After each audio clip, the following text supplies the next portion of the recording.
नमः। ओम सूर्याय नमः। सूर्य भगवान की जय। धरती पर सूर्य देव की प्रत्यक्ष भगवान माना गया है। हर रविवार को सूर्य देव की पूजा की जाती है। सूर्य भगवान को वेदों में जगतों को आत्मा भी कहा गया है। इनसे ही पृथ्वी का जीवन चलता है। कथाओं के अनुसार सूर्य, चंद्रमा, मंगल, बुध, गुरु, शुक्र, शनि, राहु और केतु 9 ग्रहों में गिने जाते हैं और सूर्य देव को प्रसन्न करने के लिए कई तरह के व्रत कार्य किया जाता है, जिनमें सूर्य देव को आराधना, सूर्य देव को नियम से व्रत करना और रखना, कथा का श्रवण करना भी शामिल है। मानता है कि भगवान सूर्य देव की श्री राम भी प्रतिदिन सूर्य भगवान को आराधना किया करते थे। तो आइए जानते हैं प्रिय श्रोता, आज हम सभी श्रद्धा और पूर्वक समर्पित के साथ सुनते हैं सूर्य नारायण भगवान की यह पवित्र कथा। साथ ही आदित्य हृदय स्रोत हिंदी अनुवाद, सभी प्रकार के कथा और आदित्य हृदय स्रोत मंचित और श्रद्धा भाव से प्रेम से कहिए सूर्य नारायण भगवान की जय। प्राचीन काल की बात है। एक वृद्धा रहा करती थी।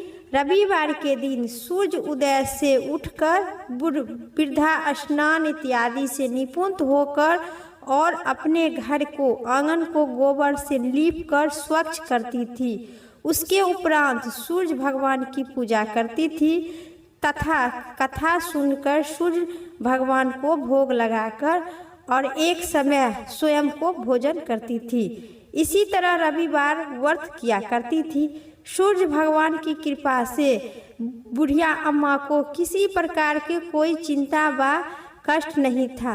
उनके घर में धन धनय भरपूर था। उन बुढ़िया को सुख शांति सभी प्रकार के थी, लेकिन उनकी पड़ोसन को ये सब अच्छी नहीं लगती थी। वह जलती थी उस वृद्धा को देखकर। वृद्धा रोज पड़ोसन के आंगन में बंधी हुई गाय को गोबर लेकर आती थी और शनिवार के रात्रि को पड़ोसन के अंगना से गोबर लेकर आती थी और अपने घर लिपती थी। इसी प्रकार का वृद्धा व्रत करती थी। एक दिन पड़ोसन ने अपनी गाय को घर के भीतर बांध दी, जैसे ताकि बुढ़िया मेरा घर का गोबर न ले सके और अपन आंगन न लिप सके। न लिपेगी। आंगन न लिपने के कारण उस बुढ़िया ने सूर्य भगवान की भोग भी नहीं लगा पाई। उस दिन स्वयं भूखी प्यासी सो गई। रात्रि में सूर्य भगवान उसे स्वप्न में दर्शन दिए और व्रत न करने का तथा उन्हें भोग न लगाने का कारण पूछे।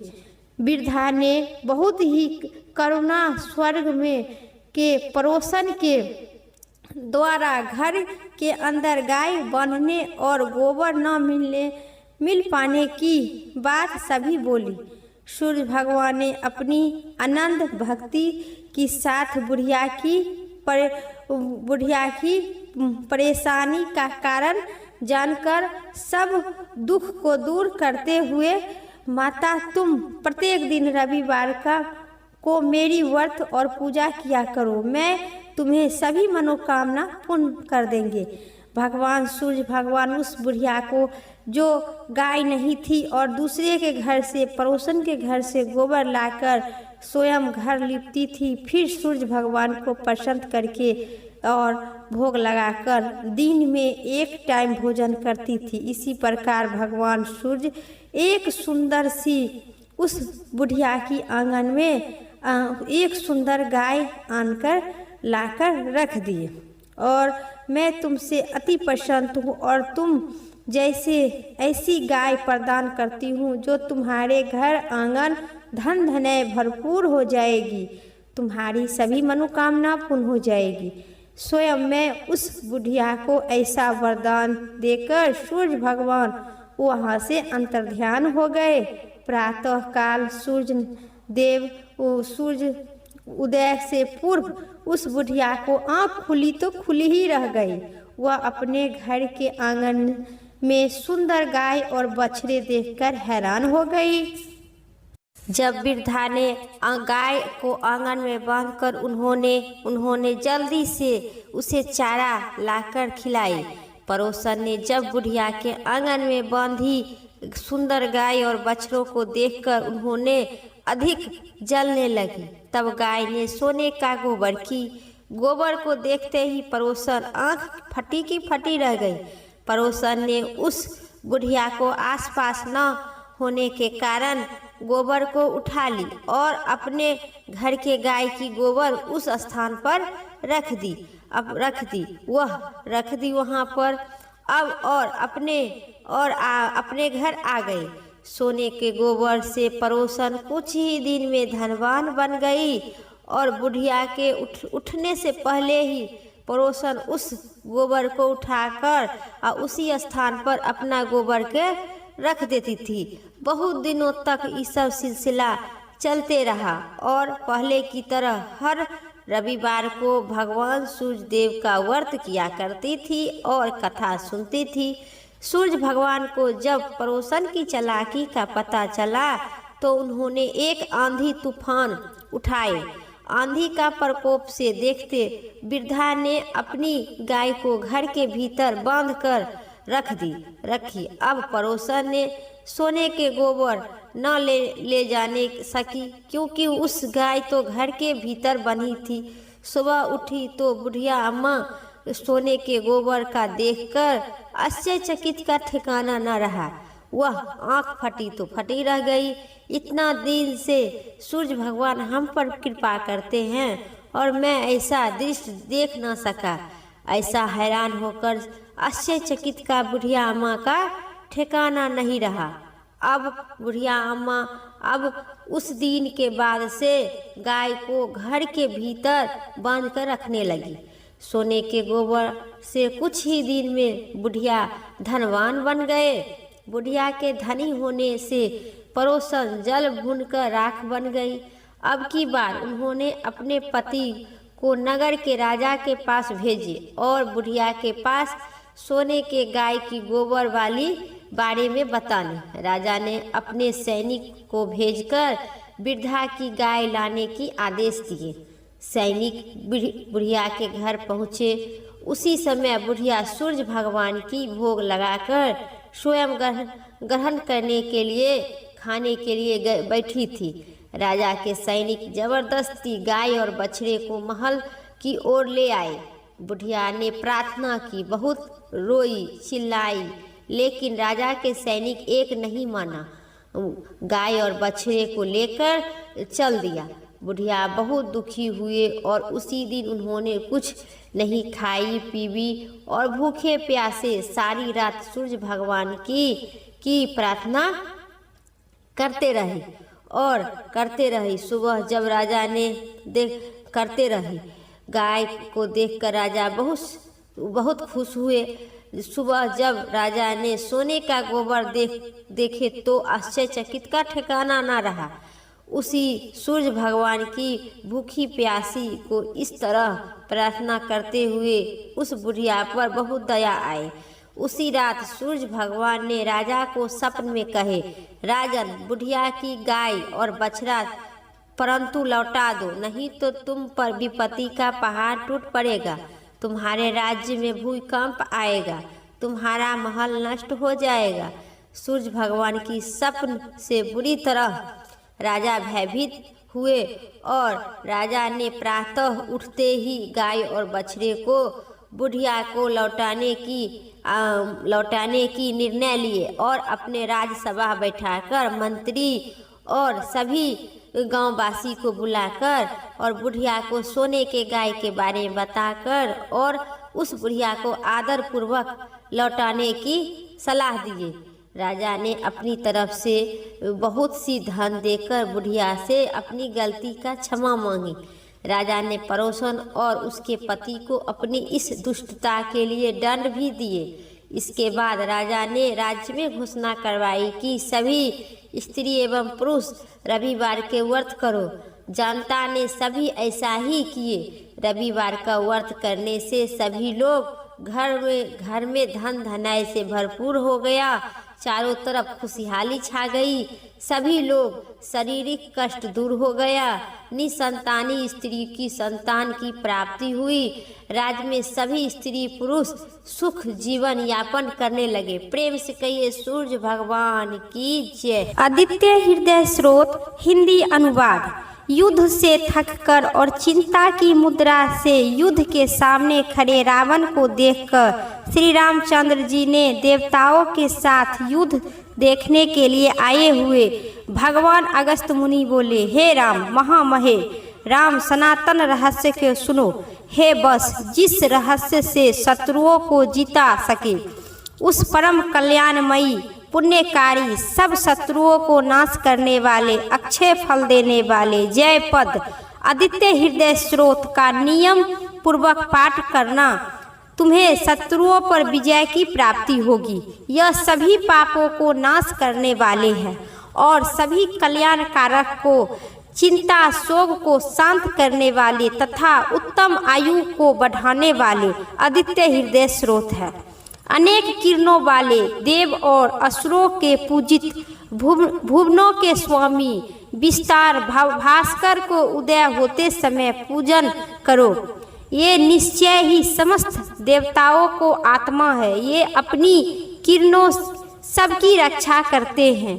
हे तेजस्वी देवता, असुर तथा समस्त लोगों की रक्षा अपनी किरणों से करते हैं। हे राम, ये सूर्य दिष्ट करता ब्राह्मण है, संसार के पालन करता विष्णु है, सहकार शिव है, देवता शत्रुओं को नाश करने वाले सेनापति संकद है, प्रजा के रक्षा प्रजापति है, देवराज इंद्र है, धनदाता कुबेर है, कर्म साक्षी काल है, प्रग्रह यम है, सर्वदा शक्ति के साथ रहने वाली चंद्रमा है, सृष्टि भूत जल के स्वामी वरुण है, ये सबके पिता वायु है, संध्या देव दोनों आसनी कुमार, सामने व्यापक अनाथों को दूर करने वाले स्वर मनु, स्वर व्यापी ज्ञात और व्यापक वायु हैं। अपनी महिमा के स्थित होकर सब वस्तुओं का सब वहन करने वाले वही है। उत्तम जन्म धारण करने वाले प्रजा है, प्राण धारण करने वाले प्राण है। बसंत 6 वस्तुओं को करक के और प्रभाव के आकार है। ये सभी पदार्थों को ग्रहण करने वाले अदिति के पुत्र आदित्य देव हैं। किरणों के द्वारा मेघ बनकर अद्यत को उत्पन्न करने वाले सविता हैं। सर्वव्यापी सूर्य है, आकाश के में भ्रमण करने वाले सूर्य है, स्थापन करने वाले पुष्प है, किरणों धारण करने वाले गर्भ है, सुवर्ण के सामने मूर्ति वाले भानु है, सुवर्ण रीता स्वर्ण प्रकाश तेजस्वी संसार के उत्पत्ति करता बीज धारण है। इनके घोड़े हरे रंग के हैं। ये 10 दिशाओं में व्यापक है, अनंत तेजी धारी है, सातों प्राणियों के उत्पत्ति करता, किरणों के धारण करने, अज्ञात को अहंकार को नाश करना वाले हैं, कल्याण के उत्पन्न करता, भक्तों के अनाथों को नाश करते हैं, ब्रह्मांड के चेतना देते हैं और असुरोधारी है, संसार के उत्पत्ति करता, स्थिति और प्रलय करता के नियम ब्रह्मा विष्णु तथा रुद्र स्वरूपा, सुखदाता स्वभाव है, सबके स्वामी, इस दिन उत्पत्ति करता, उपदेश देने वाली, काल गिरी रूपी रुद्र के गर्भ में धारण करने वाले हैं, ब्रह्मा विद्या रूपनी आदित्य के पुत्र, आनंद रूपा और आकाश के रूप है, जड़ता को नष्ट करने वाले हैं, आकाश में के स्वामी, अज्ञान के नाश, त्रिवेद यजुर्वेद और समवेद के ज्ञाता है, समस्त विश्व के प्रबलत और चेतना देने वाले हैं, या जल देने वाले, विंध्याचल के ग्रहण मार्ग के चलने वाले हैं, जगत निर्माण के संकल्प किरणों के मंडप वाले, सबको मृत्यु तक पहुँचाने वाले हैं, पीले वर्ण वाले, सबका सबके आहार करने वाले, सर्व महारुद्र रूपी, सबको प्रसन्न करने वाले और समस्त कार्य को उत्पन्न करता कारणभूत स्वामी सूर्य देव हैं।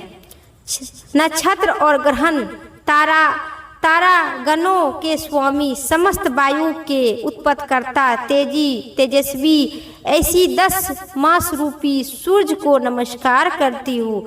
पूर्व के पर्वत पर उत्तरगिरी तथा पश्चिम के पर्वत पर अस्त्रगिरी को नमस्कार करते हैं। आकाश के ज्योति गणों के अधिपति और दीरपति को नमस्कार करते हैं। सब प्रकार के जयदाता, ब्रह्मादिक विजय से प्राप्ति होने वाले, आनंद रूपा, हरे घोड़े वाले सूर्य को नमस्कार है।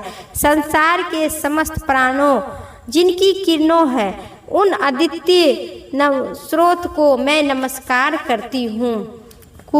उग्र स्वरूपा के लिए वीर, शक्तिशाली और सारंग सिंहाली भगवान सूर्य देव को नमस्कार है। कमलों के विकास करने वाले, प्रचंड तेज धारण करने वाले श्री सूर्य भगवान को नमस्कार है।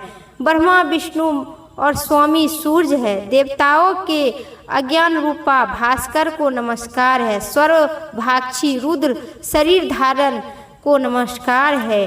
अज्ञान रूपी तम, जागता और शील को नष्ट करने वाले शत्रुओं नाशक अमिता सूर्य को नमस्कार है। कीर्त को नाश, प्रकाश को स्वामी देने वाले को नमस्कार है।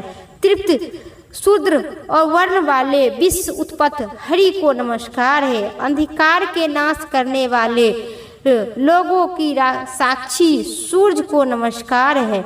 हे प्रभु, अपनी किरणों से कि प्राणियों को नाश करते हैं, उनकी दृष्टि करते हैं, समुद्र जलों को सोखते हैं, तपों से और उनकी विष्ट करते हैं। हे प्राणियों के सोने पर आप जागते हैं, क्योंकि उनमें अंतर्मयी रूप से स्थित है। हे अग्नित्र और अग्नियोत्रों की फलता है। देवता, यज्ञ फल तथा समस्त लोगों को कुछ कार्य, उन सबके स्वामी को नमस्कार करती हूँ। घोर संकट के सामने ग्रहण वन में भी भयभीत समान इनका रमन करने पर रामचंद्र जी को कोई दुख नहीं होता है। इन देवताओं जगतपति सूर्य एकांत चित्त होकर पूजा करो। इन आदित्य हृदय का 3 बार पाठ करने से युद्ध में श्री रामचंद्र जी विजय की प्राप्त हुए। हे महामहे, इसी क्षण तुम रावण का वध कर सको। ऐसा कहकर अगस्त मुनि वहां से चले गए। श्री इस आदित्य हृदय स्रोत को सुनने के पश्चात तेजस्वी श्री रामचंद्र जी का शोक नष्ट हो गया और प्रसन्न हो गए। उन्हें शुद्ध करण होकर आदित्य हृदय स्रोत से प्रसन्न धारण किए। सूर्य की ओर देखकर आदित्य हृदय स्रोत का पाठ कर रामचंद्र जी बहुत प्रसन्न हुए। बलि श्री रामचंद्र जी शुद्ध होकर 3 बार आचमन किए और धनुष लेकर रावण की देखकर प्रसन्न से विजय प्राप्ति की इच्छा आए और सब प्रकार के प्रयत्न से उनका वध कर डाले। देवताओं के मध्य वर्णमाला सूर्य भगवान सूर्य और रावण का नाश जानकर प्रसन्न होकर रामचंद्र जी की ओर देखकर उनके बोले, जल्द ही करो। इति श्री बोलिए वाल्मीकि रामायण की आदित्य हृदय स्रोत संपूर्ण हुआ। प्रेम से कहिए आदित्य हृदय स्रोत श्री रामचंद्र भगवान की जय, सूर्य नारायण भगवान की जय। मेरी वीडियो अगर पसंद आई होगी, चैनल पर नए हैं तो पक्का लाइक करके सब्सक्राइब करें और कमेंट बॉक्स में श्री रामचंद्र भगवान की जय जरूर लिखे, हर हर महादेव लिखे। फिर अगली वीडियो लेके आते हैं, तब तक के लिए हर हर महादेव, जय श्री।